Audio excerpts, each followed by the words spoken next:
Wow, now I got to follow that. I mean, I'm pretty sure I heard Mozart leaping out of his grave saying, at last,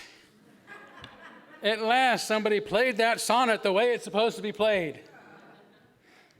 Jackie, you are amazing. Thank you. So anything that follows will pale in comparison. What I have to say will not be nearly as perfect as that was, I guarantee. So, a little bit of credit. You humble me. You humble me. Thank you. Well, this is what we call Conversations with Todd, something I do just about once a quarter or so. And I just really open it up to questions and try to respond to them. You know, questions maybe about things I've talked about or things I haven't talked about. I don't like to deal with church business, so we'll save that for business meetings and whatnot. But Tara has a microphone, so if you'll wait for her to come forward with a microphone, raise your hand, and we want people who are live streaming to be able to hear what you have to say as well. So, hi, Todd. In light of the suppression of a whole bunch of things going on at the national level in all areas, from speech to publications to research, environmental and medical, and here we all sit as individuals. What do you suggest we sitting around our breakfast table or sitting on our chair at home can do that would have some effect, either individually or collectively? well, that's a tough question. You know, I think the Stoic philosophers talk a lot about the wisdom of knowing the difference between what you can control and what you can't control. And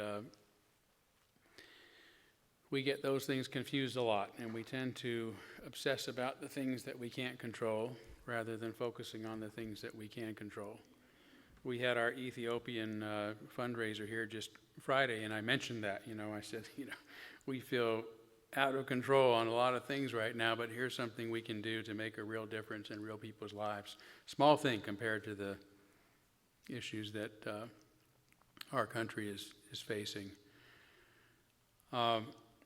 So I think my first advice really is to adopt a stoic attitude, and recognize that there are things that we are powerless to face. I mean, I can't impact who the president is. I can't impact the decisions that make. I can't impact a Congress that seems complicit. I can't impact a Supreme Court that seems complicit. I can't impact what seems to be an erosion of our freedoms and our human decency that we hoped we had at least arrived at a level of understanding and learning from the mistakes of our past. I don't feel that there's any advice I can give you to change that, right? So I think part of it is recognizing that we're in a historic moment, like a lot of people. There's a lot of people in the world right now that are facing historic circumstances that are devastating to them, right? The people in Gaza, people in Ukraine, people in Darfur, Sudan, immigrants in our country, and lots of others. There's just a lot of suffering going on, and I wish we could just make it all go away. Some of us pretend to make it go away by denying that it's even happening, and that is one defense mechanism. But I think the most important thing is to acknowledge that it's happening and then focus on the small differences that we can make to alleviate whatever suffering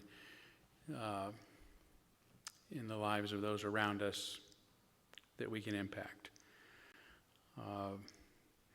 I would say that as religious liberals, as Unitarians in particular, whose whole shtick is individual freedom, the freedom to express ourselves, the freedom to think for ourselves, and the devotion to that right in others, no matter how much we might agree or disagree with them, is part of the message that is most needed in our world right now.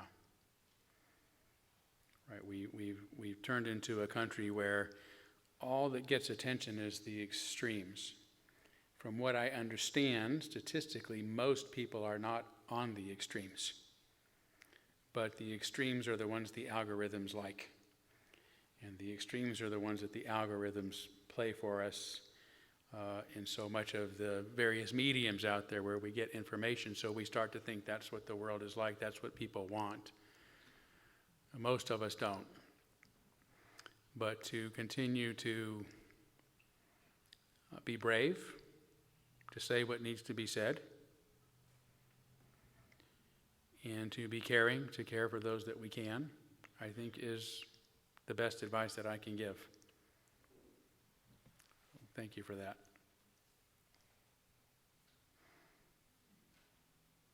Anyone else? Just raise your hand and Tara will come forward with the microphone.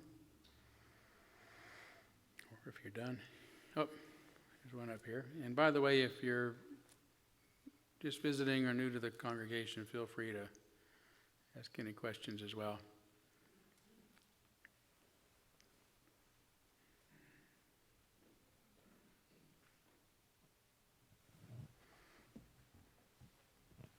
I'd like to follow up on that, your answer.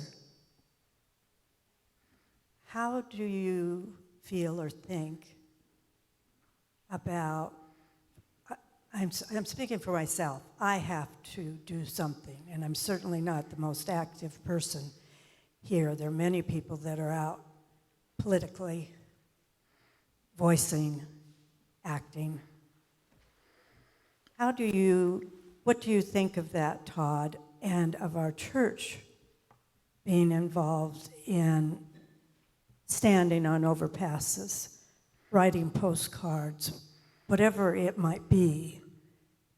I'm feeling a little not answered, and needing more from my church to grasp onto, and from you, I guess. Do you understand my question? I'm not even sure I do. It's just there wasn't enough oomph to that for a Unitarian for me. Your answer. There wasn't enough oomph in it? Oh, okay. Well, I mean, that's it. Yeah, I mean, who am I going to pick a fight with? Right. Well, I mean, who am I going to make a show to? Right. And I'm not being argumentative. I'm just saying, I'm not at a place in my life where I like to do things that don't matter. Right. And I particularly not in a place in my life where I want to go out and demonstrate or protest the evil enemy. Okay. As I've said for years, my days of dragon slaying are over, because they're not dragons. They're not even windmills. They're not giants. They're people. And I burned myself early in my life by making myself feel good at the expense of others. And it may not be the same as assassinating somebody who is at a rally, as much as I might disagree with that person. Charlie Kirk, for example.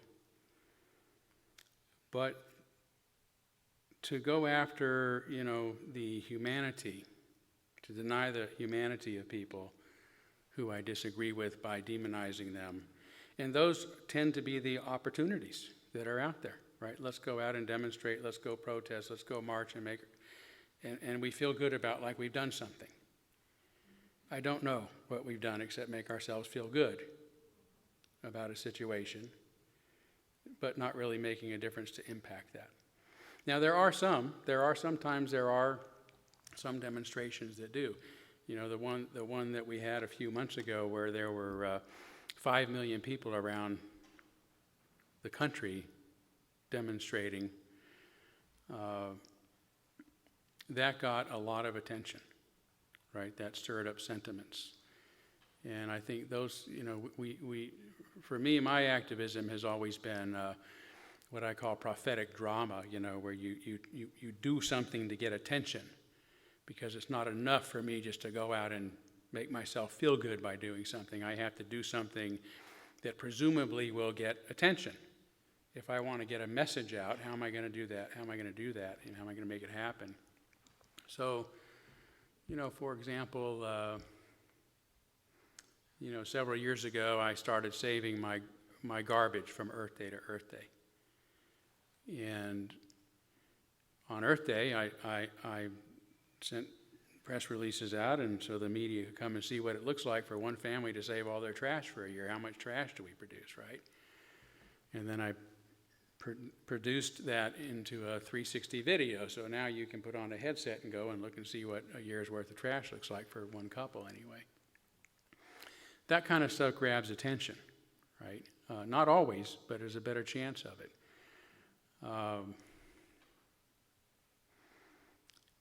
When I stopped performing marriages in my church in Louisville, when Kentucky had become one of several states to ban gay marriage in their constitution, that made the news. No more I do's, right? And then I got fired from my secular job for that. So I used that as another mechanism for, broadcasting my voice, if you will. So I call that prophetic drama. But it's really hard now to do that because there's so much more medium out there that you can't make that happen.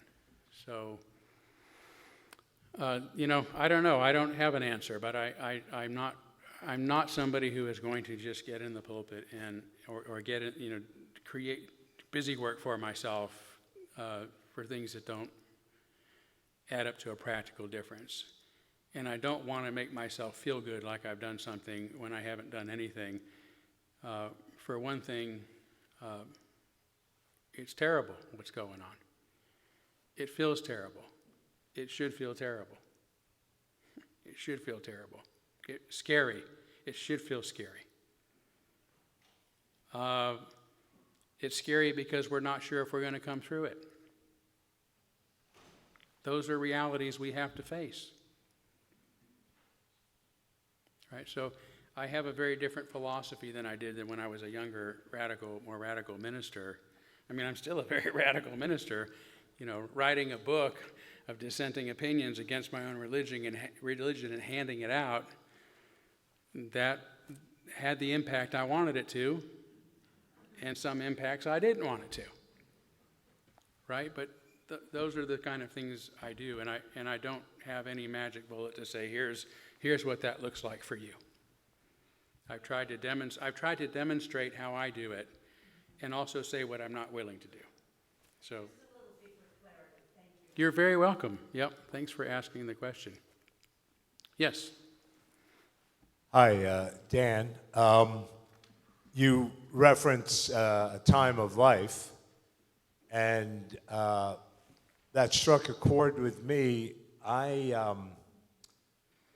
as a younger person, had an impact on things, worked hard and believe I did, and know I had an impact in some real arenas.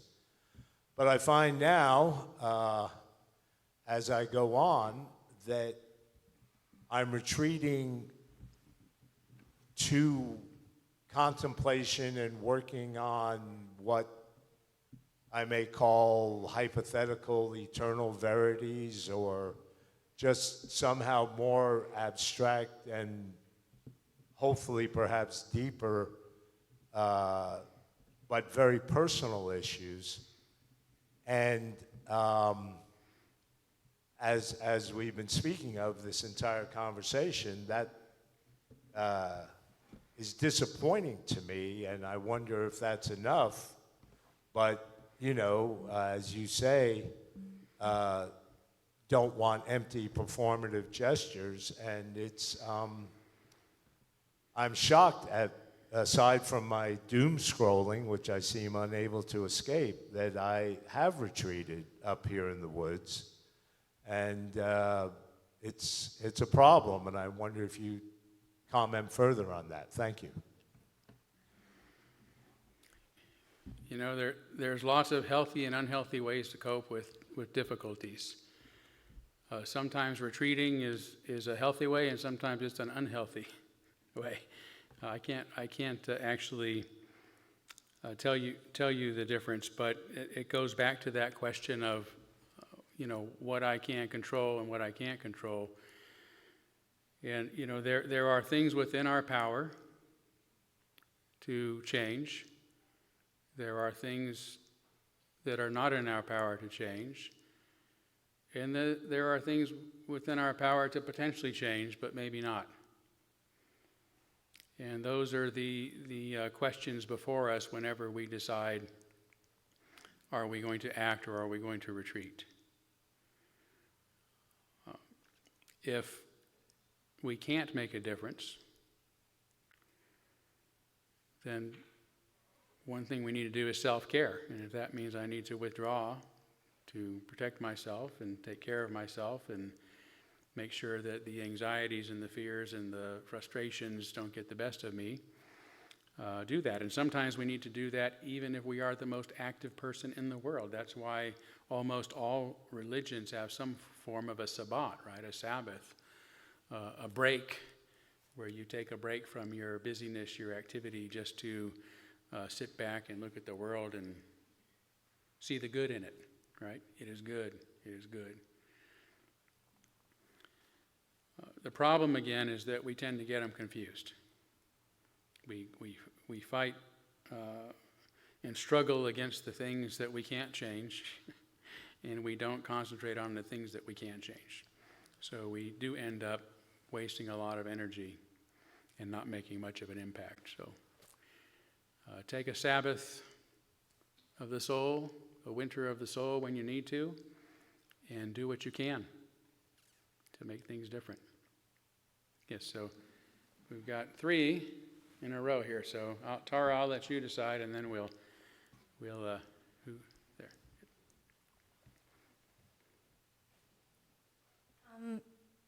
Hi, I'm Sarah, and the last couple of questions really, really resonated with me. I have a preschooler, and I have chronic health issues, so I'm low energy at my baseline. These are conversations that I've had a lot with my husband and one of my best friends as well.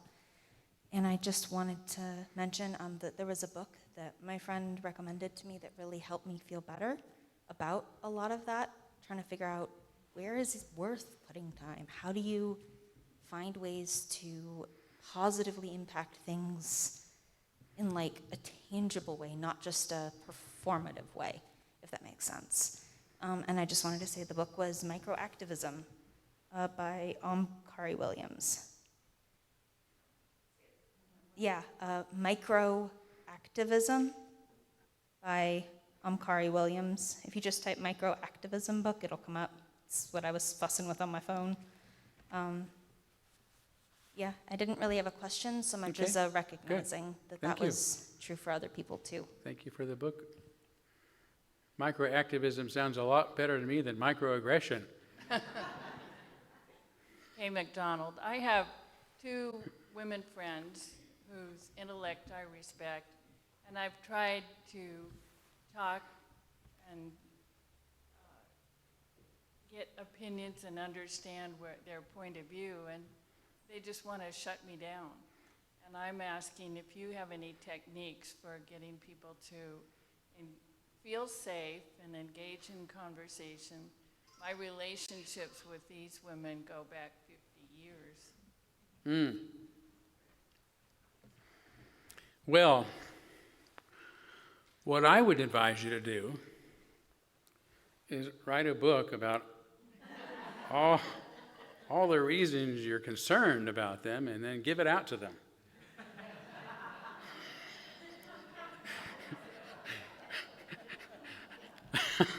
Now, That's microaggression. yeah, I actually, yeah, I mean, I'm probably the worst person to ask that that question of. I don't. I mean, I will say this, that there was a reaction to my book, for example, you know, that was very surprising coming from a liberal organization. For those who don't know, I wrote a book about critical of our religion, and you know, within 24 hours I was out. So effectively.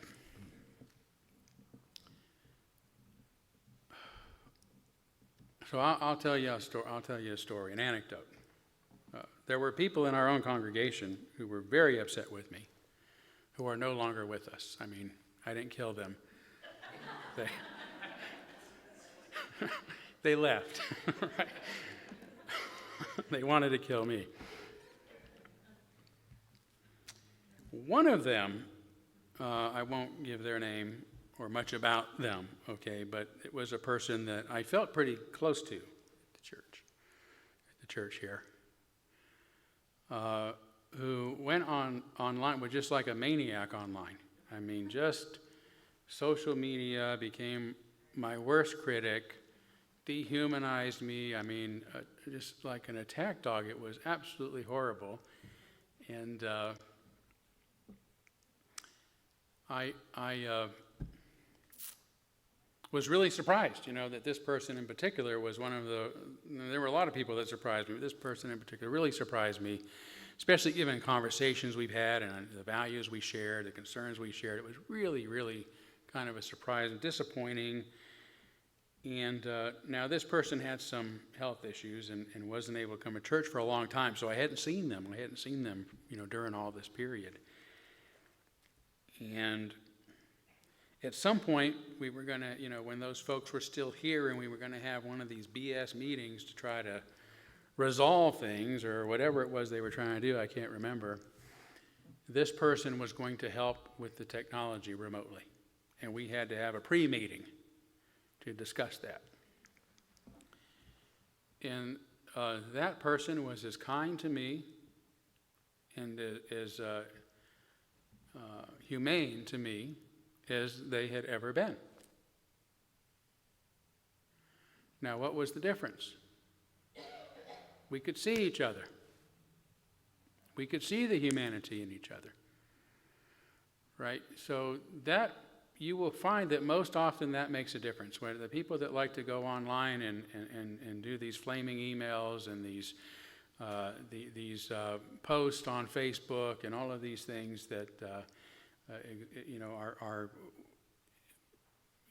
expressing themselves in ways they would not do to your face, is not a hypocritical thing. It's a human thing, right? Because the way we connect with each other is through these mirror neurons, and the mirror neurons are the very first thing to develop. That's why one of the first things babies learn to do is smile, right? We're always smiling at babies. Well, they start mirroring us and smiling back. I've seen a lot of kids, you know, who were adopted as infants that grow up looking just like their adoptive parents, right? Their faces, right? Because they mirror the faces. That's what we do. And this is not how humans communicate. This is how humans communicate. So I would just say that might be a little bit of advice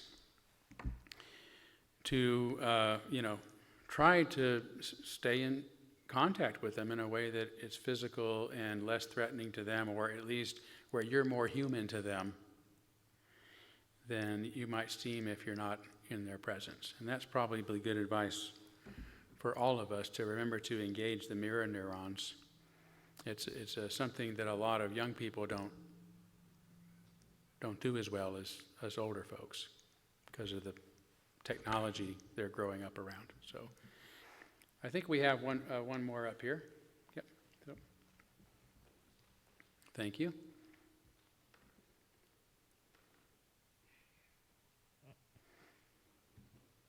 Hi, Todd. Hey. This is a very personal question that goes back to when I was 4 years old, living in Baltimore in a very lovely house. I was lucky and hadn't gone to school yet. And I asked the cleaning lady who came to our house once a week, why do you call, she was black, why do you call my mother ma'am when she calls you Mrs. Brown? And throughout my life, most of it's gone now, but the different chapters have not changed very much. I still ask, why? Why are black and brown people so discriminated against in this world? And I have no answer. I wonder if you can help me. Well, that's a big question. I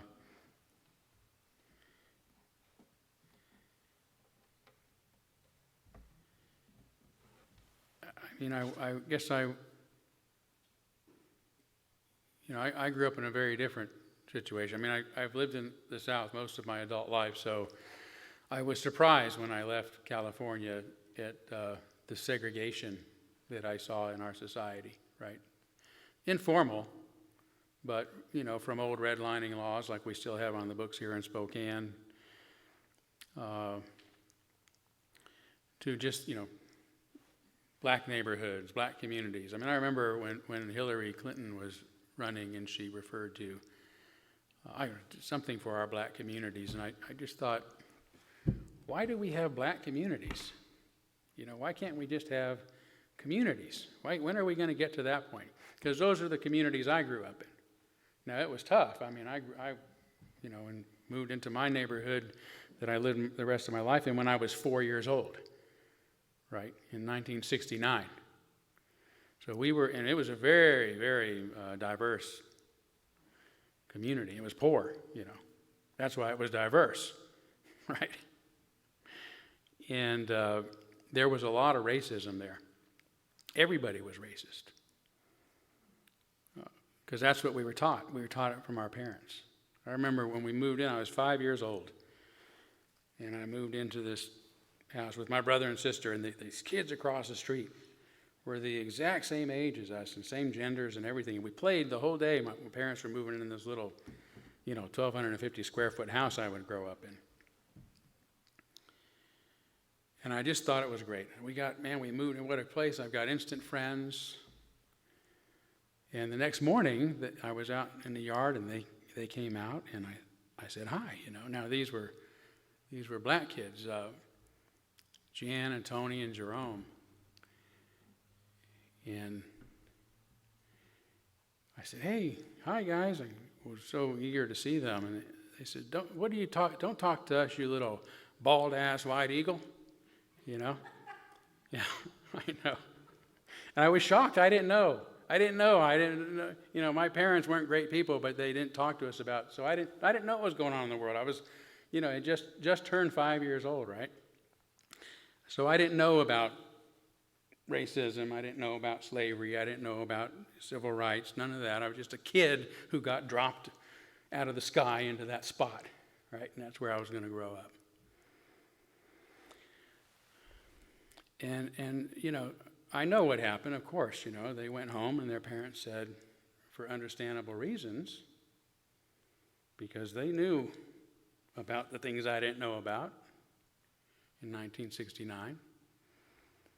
What are you doing hanging out with those white kids, And as my years went on, that was true with the Chicanos and the Samoans and the Filipinos and the Latinos,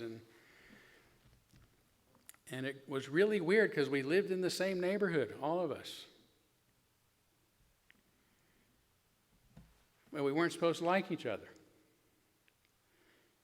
But we went to the same schools. We were integrated, right? The government had integrated us. We were going to the same schools, walking in the same streets, playing in the same streets. So we did this thing where we'd play, like street football or something. But we just pretended we didn't like each other. We wouldn't talk to each other. We just play together, It's really weird. And then we, by the time we got to high school, it was crazy. It was like, who wants to listen to our parents? What idiots? We're friends. We're friends, and we don't have to pretend we're not. So within that short period of our life, as America was changing and as this integrated neighborhood had impacted us, we learned to live together just like integration was supposed to do. Right? We were together and we learned to love each other because there was a space created, and they said, you have to learn to love each other, you have to come together, and you have to be together, and you're going to have to work this out. And we did. And I remember as a little guy, I would have never imagined a black president in my lifetime, given the situation I was growing up in. And yet the same generation elected the first black president of our country. Hopefully we'll vote for the second, right? Or whoever it might be. But my lesson was that integration works. And it works faster than anything else. So when I left and started, went to college in Texas and then lived in Louisville for 20, and even in Spokane, and I see these, black neighborhoods and this neighborhood and that neighborhood, that section, this section, it was foreign to my experience. And I would not say that things are the same as they were by any means.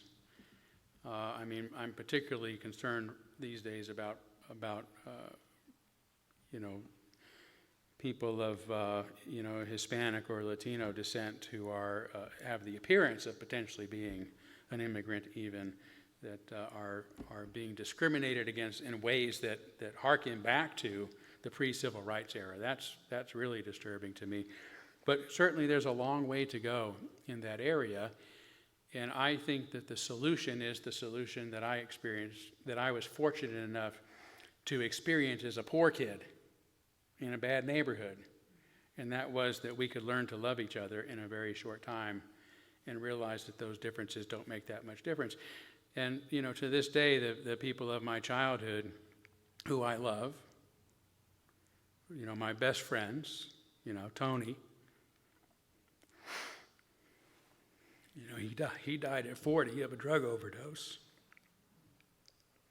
Danny Bester, another black kid, best friend, spent his life in prison, for little drug crimes.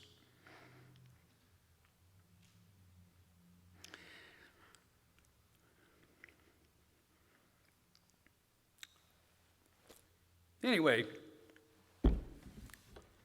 that's the solution. Coming together,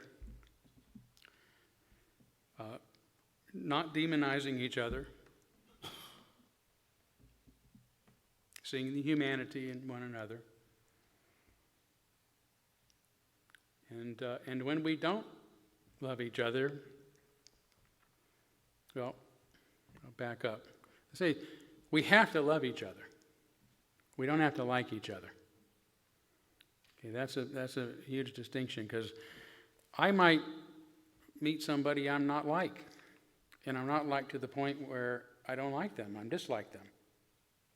In fact, I don't want to be around them, I'm so dislike them.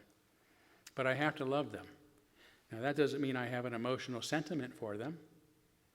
It means that I treat them with care, I treat them with respect, I treat them with humanely, I treat them with knowledge and understanding and wanting to understand where they're coming from and want that they have the same freedoms that I do and the same benefits to society that I do. That's what love is. If anyone who wants to say that they're centering their religion and their values on love, well, that's what it should look like.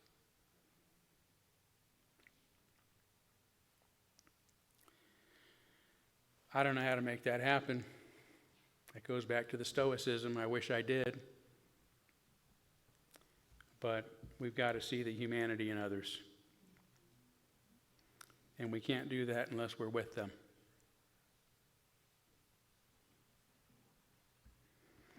All right. Thank you. One more. One more? Oh, okay. I'll try to be quick.